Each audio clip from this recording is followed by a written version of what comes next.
Preface. If you ever asked, "Who am I? Why am I here? How then should I live?" you were right. If you ever thought you were significant and born to do something great, you were right. If you wondered whether there was a reason for your existence, you were right.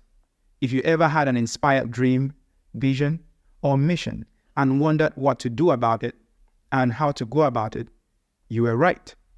If you ever had an inspired idea and wondered whether there was divine providence to help you bring this idea to life, you were right. If you wondered whether there was more to the growing pains, suffering, and persecution you have endured in your life for the sake of your future and destiny, you were right. As said in the Thought for Themselves summarized, if you ever thought there was more to life, you were right. I am no God expert or presume to know more than my search and history with God have afforded me. I am no rabbi, pastor, or imam. I have no formal or in-depth theological training in matters of spirituality. However, life has afforded me another opportunity from which tales and transcending secrets spring. With a spark in his eyes for adventure and a craving for mysteries from which experiences sprung, this frog attempts to chronicle his findings in this book. Once upon a time, in my teenage years, I began a quest for God. It began with a dare, which turned into an all-or-nothing adventure. If God existed, and if it was true that with God all things are possible, I wanted to know just how true and how far that was possible. So how could I say no when the monarch of Zion threw me a bone?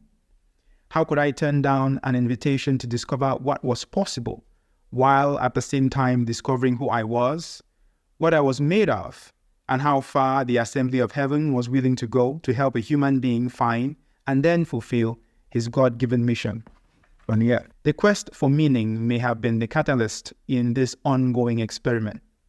Besides, I just had to know, if he truly is God and truly existed, and was the loving Father in heaven that he claimed to be, then how could we experience him in the utmost? If he was interested in us and our inspired dreams for a bright future, how could we know and access his thoughts concerning them? If we prayed and he sent help, how would we know he sent help? How would we identify the help? If he answered our prayers, how would we know he did? Better yet, how would we know the answer? What kind of understanding was responsible for discerning these answers that moved between realms? Besides, if it took faith, I wanted to understand what faith was. Why was it so important that no one could please God without it? In addition, wouldn't having faith hinder one's journey to living a life of career success and life's comforts? I had to know. I had to know what faith looked like. An adventure with the man upstairs that could potentially answer all these questions was intriguing. But accepting his invitation meant living within the confines, requirements, and room temperature of our adventure, which I refer to as the God experiment. Next, I'll share how the story began before we dive into the adventures proper.